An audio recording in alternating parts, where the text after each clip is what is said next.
며칠 전에 아버지가 코로나로 실직하고 있는 7살 된 딸이 생일을 맞아서 피자를 먹고 싶다고 했는데 그 피자 가게의 사장님이 아름다운 이야기의 주인공으로 기사에 난 것을 본 적이 있습니다. 그 상황은 이렇습니다.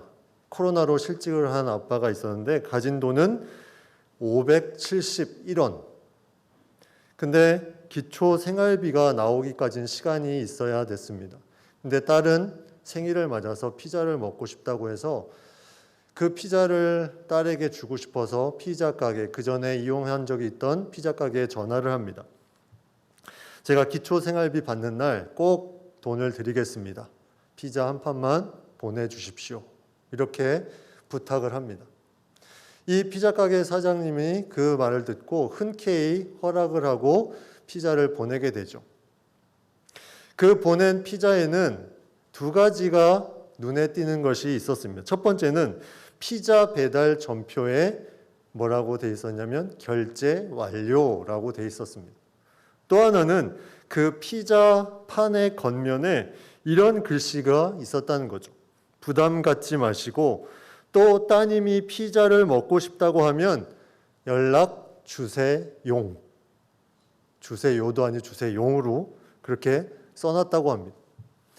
이런 내용을 보고 감동을 받고 그 아버지는 딸과 함께 피자를 먹었는데 그 소식이 퍼지면서 주변에 네티즌들이 난리가 났습니다.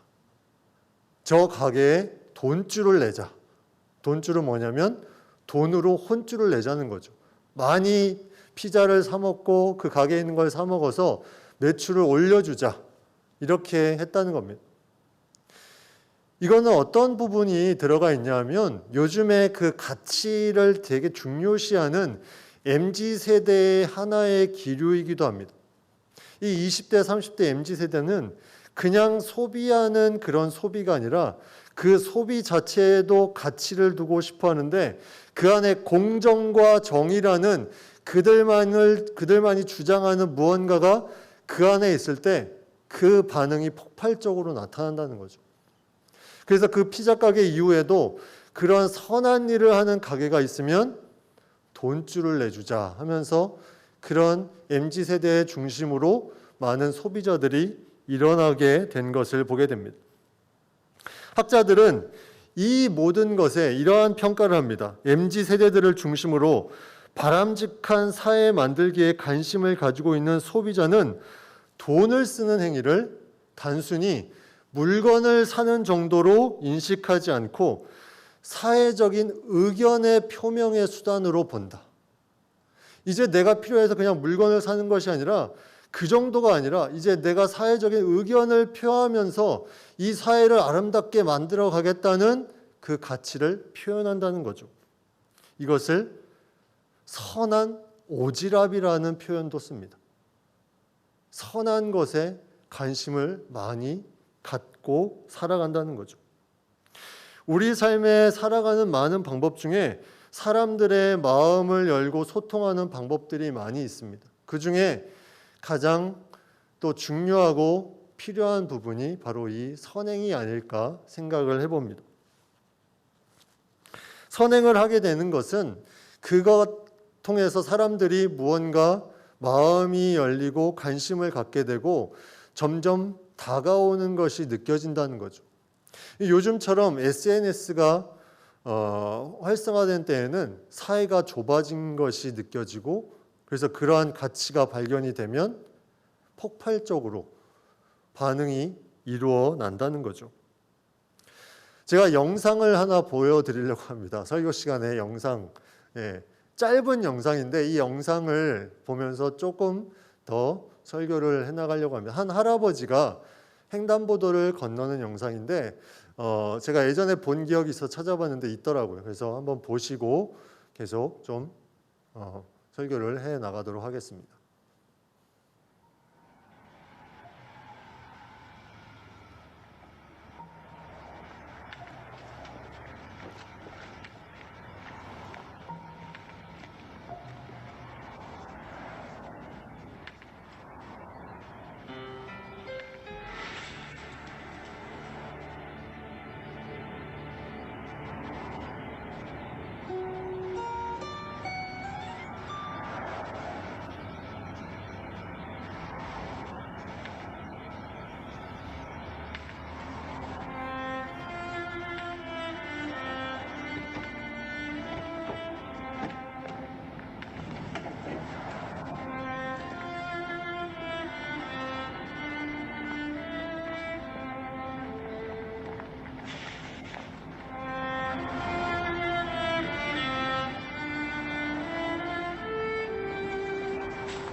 네, 할아버지가 길을 건너는데 그 장을 본 사과 봉지가 떨어지게 되고 사과가 바닥에 굴러다니는데 신호등을 보니까 주울 시간이 없습니다. 몸도 불편하십니다. 그래서 그 보행 보조기를 끌고 지나가는데 그 운전하는 사람들이 그 모습을 보고 철컥 하는 물소리가 들리니까 여기저기서 차들이 다 철컥철컥 일어나서 죽기 시작합니다. 신호등을 관리하는 경찰관도 신호등을 바꾸지 않고 유지시켜 줍니다. 선한 가치, 이 선행에 대한 부분이 일어났을 때 아름다움이 느껴지는 하나의 동영상의 하나를 봤습니다. 우리는 이렇게 생각할 수 있습니다. 내가 한 사람 무언가 선한 일을 한다고 무언가 달라지겠나? 나만 한다고 되나? 나만 바뀌어서 되나? 저 사람이 혹시 이것을 보고 어떤 생각으로 나를 생각할까? 여러 가지 생각을 할 수 있습니다. 내가 너무 나서는 것이 아닌가?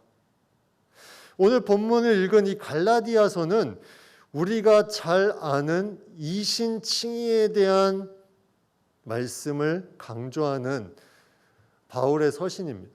로마서와 함께 우리는 신앙적으로 믿음으로 의롭게 된다는 것을 많이 들었습니다. 근데 그것을 너무나 많이 듣다 보니까 내가 해야 되는 선행에 대한 부분은 그냥 해도 되고 안 해도 되는 부분인가 보다. 이렇게 생각할 수도 있다는 거죠. 근데 그렇게 이신칭의를 강조한 오늘 말씀에서 강조한 내용은 뭐냐면 선을 행하라는 거죠. 우리가 심리적으로 나 혼자만 이것을 해도 될까 하는 그런 어떤 마음도 있지만 그렇게 하지 못하는 것은 내 은연중에 가지고 있는 신학적인 잘못된 사고, 내가 믿음만 있으면 된다는 그 잘못된 사고, 그것이 어쩌면 내가 해야 될 부분을 자연스럽게 흘려보내지 않는 그러한 삶을 살고 있지는 않는가. 우리는 한번 생각해 볼 필요가 있다는 거죠. 9절 말씀을 우리가 한번 보겠습니다. 우리가 선을 행하되 낙심하지 말지니 피곤하지 아니하면 때가 이름에 거두리라. 선을 행하되 낙심하지 말지니, 여기서 낙심하지 말라는 것은 그것에 육적으로 정신적으로 지치지 말라는 것입니다. 그 다음의 말씀과 이어지죠. 피곤하지 아니하면 때가 이름에 거두리라. 피곤하지 아니하면, 지쳐서 포기하지 아니하면 때가 이름에 거둘 것이다. 선행은 어렵습니다. 선행은 자신의 시간과 자신의 물질과 자신의 마음을 줘야 되는 것이기 때문에 어려운 부분입니다. 근데 성경은 명확하게 말합니다. 피곤하지 아니하면, 낙심하지 않는 선행은 때가 이르면 거두리라. 거둘 수도 있다가 아니라 거두리라. 명확하게 말씀을 하고 있습니다. 내가 어떠한 부분들을 어떻게 해나가야 되는지, 분명히 거기에 대해서는 그 선행이 어떤 모양으로든 나타난다면 거기에 대해서는 거둘 무언가가 있다는 거죠. 그것이 본인이 아니더라도. 제가 예전에 몇 달 전에 영상을 본 게 또 기억이 나서 말씀드리는데, 그 한 인도의 한 할아버지가 병원을, 그 아내가 갑자기 아파서 병원을 가야 되는데 아주 산속의 마을이었던 것 같아요. 그 앞에 산이 있어가지고 병원을 가지 못하고 결국 아내가 죽게 됩니다. 저 산만 없었다면 이 할아버지가 그 다음에 22년 동안 무엇을 했냐면 호미를 가지고 그 산을 계속 깎았습니다. 나 같은 일이 벌어지지 않도록. 22년 동안 어떠한 장비도 없이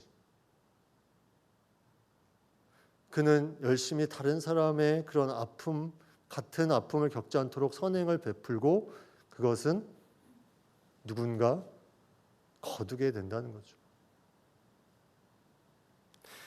우리는 진실된 선행을 위해서 움직이는 존재입니다. 그래서 예수님께서는 이 선행을 통해서 우리에게 말씀을 많이 하셨는데, 그 중에 우리가 하나의 말씀을 보면 내 구제함이 은밀하게 하라. 은밀한 중에 보시는 너의 아버지가 갚으시리라. 여기서도 마찬가지로 하나님이 갚아주신다는 거죠. 이 갚아주신다는 것은 단순히 내가 선행을 한 것만큼 무언가 보상을 받는다는 의미가 아닙니다.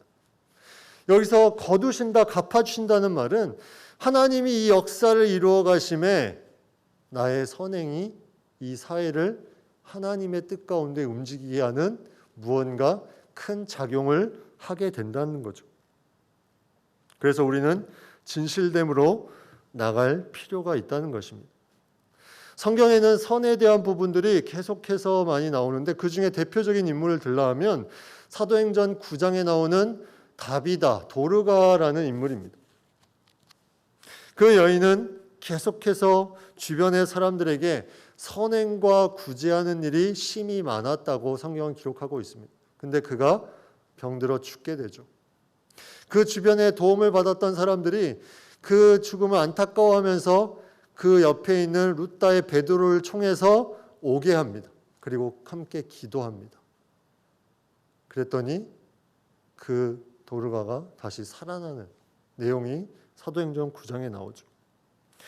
우리가 선을 행한다는 것은 어떤 의도를 가지고 하는 것은 아닐 것입니다. 그러나 하나님의 갚으심은 우리가 생각하는 것 그 이상의 놀라운 것들로 무언가를 허락해 주신다는 거죠.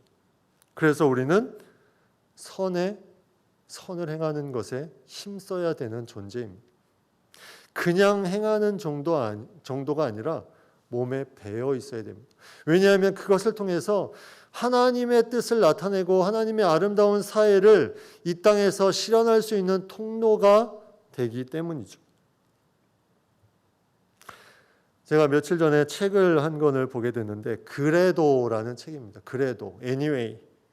1984년 미국 청년 상공회의소가 뽑은 가장 뛰어난 청년 10명 중에 한 명으로 뽑힌 켄트 키스라는 사람이 쓴 책인데, 이 책은 1968년에 저자가 하버드 19살의 고등학교 학생의 간부들을 위해서 역설적 10계명이라는 주제로 처음 쓰여진 책을 개정 집필한 것입니다. 근데 이 책은 그때는 그냥 짧은 자신의 어떤 수기로 써서 그것을 집필해서 냈는데, 이것이 반응이 좋아서 하버드 대학생을 포함해서 세계의 많은 사람들이 이 책을 접하게 되고 그 안에 있는 내용들을 보게 됩니다. 그 책의 중점은 이런 것입니다. 그래서의 그런 논리적인 삶으로 살지 마라. 그래서 내가 바빠서, 그래서 나는, 그 논리적인 삶이 아니라 이 책이 말하는 것은 그래도 내가 바쁨에도 그래도 무언가를 할 수 있는 그 역설적인 10가지 계명을 전하고 있습니다. 거기에 나오는 여러 가지 내용 중에 한 가지 내용을 좀 제가 읽어드리겠습니다. 우리가 행하는 선행 중 일부는 인정을 받게 될 것입니다. 하지만 좋은 일을 해서 인정받아도 쉽게 잊혀지는 경우가 많습니다. 그러나 누군가가 그것을 기억해 주는가는 중요한 것이 아닙니다.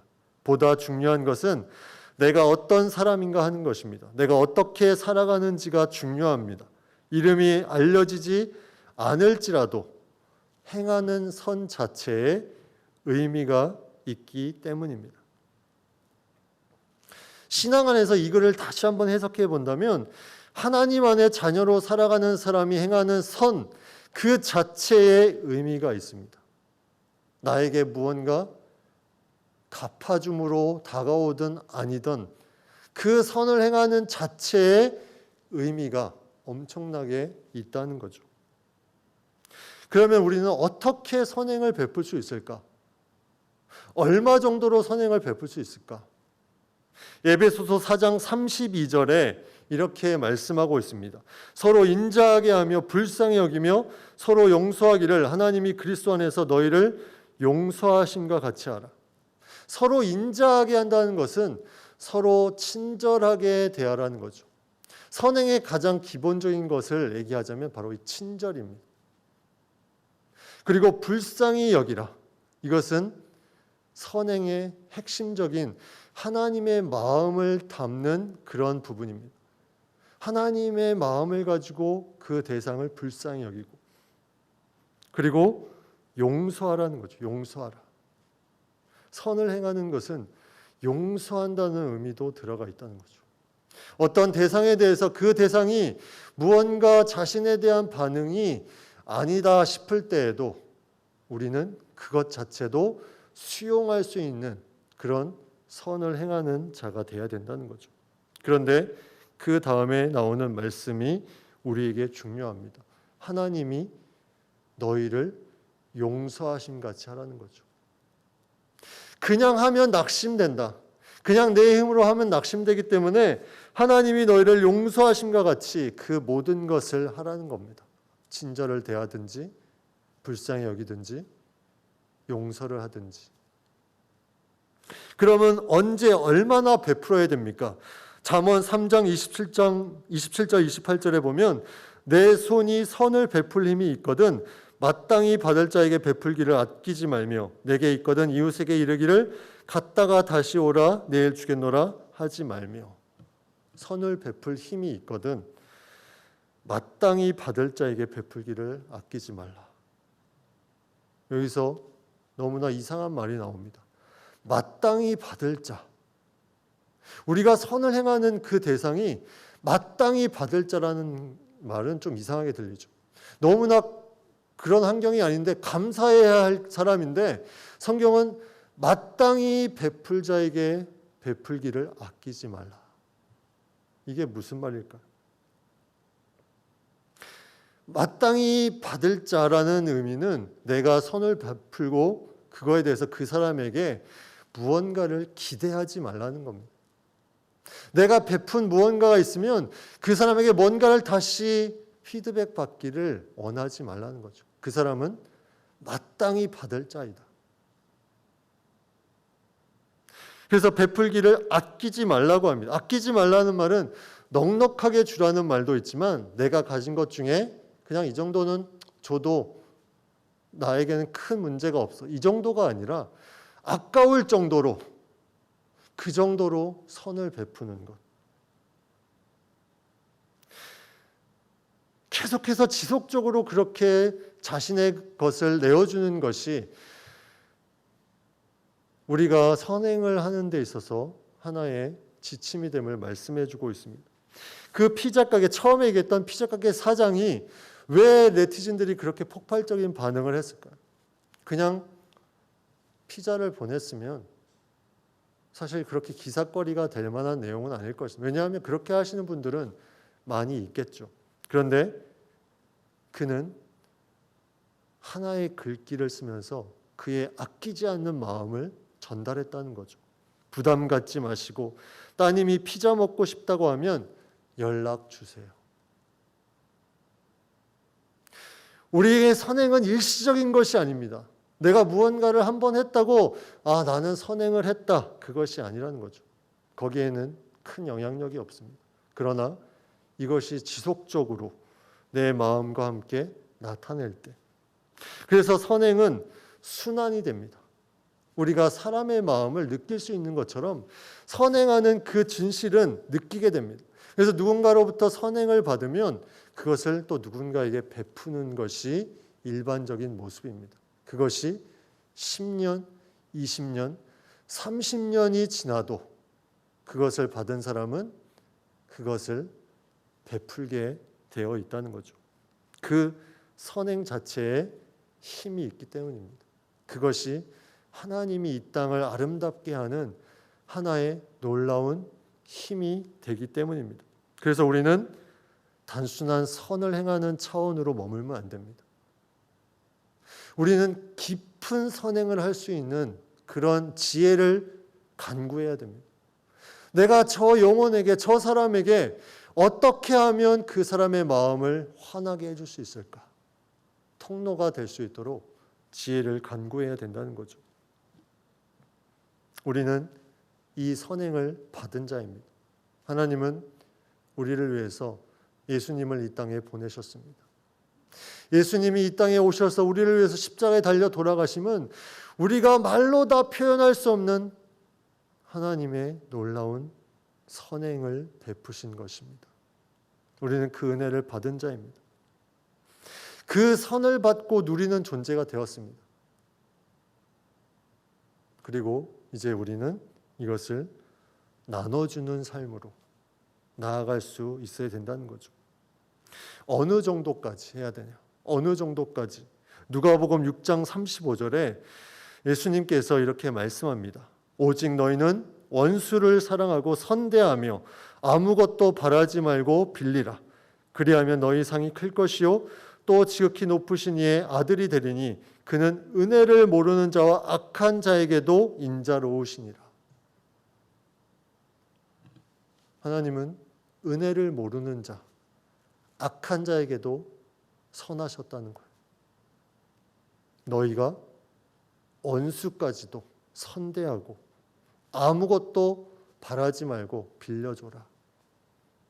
그러면 너희의 상이 클 것이요 지극히 높으신 이의 아들이 될 것이다. 오늘 본문 말씀에도 이와 비슷한 말씀을 우리에게 주고 있습니다. 우리가 이러한 하나님의 마음을 가지고 나아갈 때 10절 말씀에 그러므로 우리는 귀에 있는 대로 모든 이에게 착한 일을 하되 더욱 믿음의 가정들에게 할지니라. 귀에 있는 대로 모든 이에게 착한 일을 해라. 갈라디아서에서 말씀하는 겁니다. 이 신칭이 믿음을 강조한 갈라디아서에서 귀에 있는 대로 너희는 모든 착한 일을 하라고 말씀하고 있습니다. 이것으로 보면 우리가 의롭게 되는 것과 선을 베푸는 것은 별개가 아니라는 것을 우리가 알 수 있습니다. 독일의 철학자 임마누엘 칸트는 평상시에는 종교에 대한 언급을 많이 하지 않았습니다. 철학자들이 대부분 그런 부분들이 있죠. 근데 그가 특별히 언급하진 않았지만 그는 대학에 있는 교회의 교수 묘지에 안장이 됩니다. 어느 정도 연관된 것을 추측해 볼 수 있습니다. 그가 어떤 말을 했냐면 이런 말을 했습니다. 선행이란 다른 사람들에게 무언가 베푸는 것이 아니라 자신의 의무를 다하는 것이다.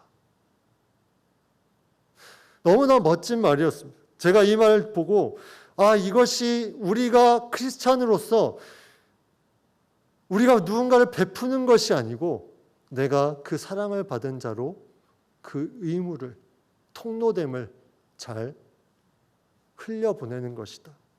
그래서 귀에 있는 대로 모든 이에게 착한 일을 하라.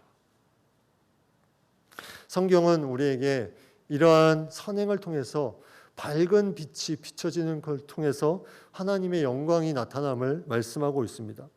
마태복음 5장 16절에 이같이 너희 빛을 사람 앞에 비추게 하여 저희로 너희 착한 행실을 보고 하늘에 계신 너희 아버지께 영광을 돌리게 하라. 그런데 오늘 본문의 10절 뒤에 보면 더욱 믿음의 가정들에게 할지니라. 우리의 빛을 비추면 그 피자 가게가 아무리 아름다운 일을 하면 그 주변의 사람들이 하나님께 영광을 돌리는 일이 많을까요? 오히려 믿음이 있는 사람들이 그 빛을 비춤을 통해서 착한 일을 통해서 하나님께 영광 돌리는 일이 훨씬 더 많음을 우리는 알 수 있습니다. 그래서 주변에 힘들고 어렵고 또 그렇지 않을지라도 내가 의무를 통로가 됨을 해야 되는 그때 더욱 믿음의 가정들에게 하라는 거죠. 제가 아까 영상을 보여드렸습니다. 그 영상은 한 사람이 딸깍하고 일어나는 순간에 모든 것이 바뀌기 시작했습니다. 우리가 같은 공동체 안에 있다는 것은 내가 그 사람과 어떤 사람과 비교해서 무언가를 하는 것이 아니라 내가 가지고 있는 그 존재 자체에서 내가 딸깍하고 무언가를 베푸는 순간에 주변에 함께 일어나는 사람들이 한 명씩 한 명씩 일어나게 된다는 거죠. 그러면 누군가 힘들어하고 겨우 길을 건너가고 아파하는 사람이 기쁨으로 그것을 하나님께 영광 돌릴 수 있다는 것입니다. 이것이 교회 공동체의 아름다운 모습입니다. 주님께서 우리에게 또 말씀하십니다. 마태복음 25장 35절 36절에 내가 줄일 때에 너희가 먹을 것을 주었고 목마를 때에 마시게 하였고 나그네 되었을 때에 영접하였고 벗었을 때에 옷을 입혔고 병들었을 때에 돌아보았고 옥에 갇혔을 때에 와서 보았느니라. 그 말을 듣고 사람들이 묻습니다. 우리가 언제 그렇게 했습니까? 언제 임금에게 우리가 그렇게 했습니까? 그때 그 임금이 이렇게 말합니다. 이 지극히 작은 자 하나에게 한 것이 곧 내게 한 것이니라. 아까 마땅히 받을 자라고 말한 그 말씀과 연결이 됩니다. 지극히 작은 자에게 한 것이 내게 한 것이라. 곧 마땅히 받을 자, 그 사람은 예수 그리스도 그분이 받으심과 같이 그렇게 받게 된다는 거죠. 우리가 그분의 은혜를 받았기 때문에 우리가 선을 베푸는 것은 마땅하다는 거죠. 바울은 모든 성도 중에 지극히 작은 자보다 더 작은 자라고 본인을 말합니다. 그러면 우리는 다 지극히 작은 자 정도 되겠죠. 우리는 서로 선을 베풀고 베품을 받아야 되는 존재라는 것입니다. 낙심하지 않는 선행은 우리의 힘으로 하는 것이 아닙니다. 하나님의 은혜로 하나님이 나를 용서하시고 나를 사랑하신 그 사랑으로 나아갈 때 이 자체의 의미를 두고 이 자체에 우리의 존재의 의미가 있고 그 안에 하나님의 놀라운 갚으심이 꼭 나에게 오지 않을지라도 무언가 이루어지고 있음을 믿음으로 행할 때 하나님은 이 땅 가운데 선행을 통해서 아름다운 세상으로 변화시켜 주실 것입니다. 그러한 믿음의 역사가 우리 모든 성도님들 삶에 나타나기를 간절히 바랍니다. 기도하겠습니다.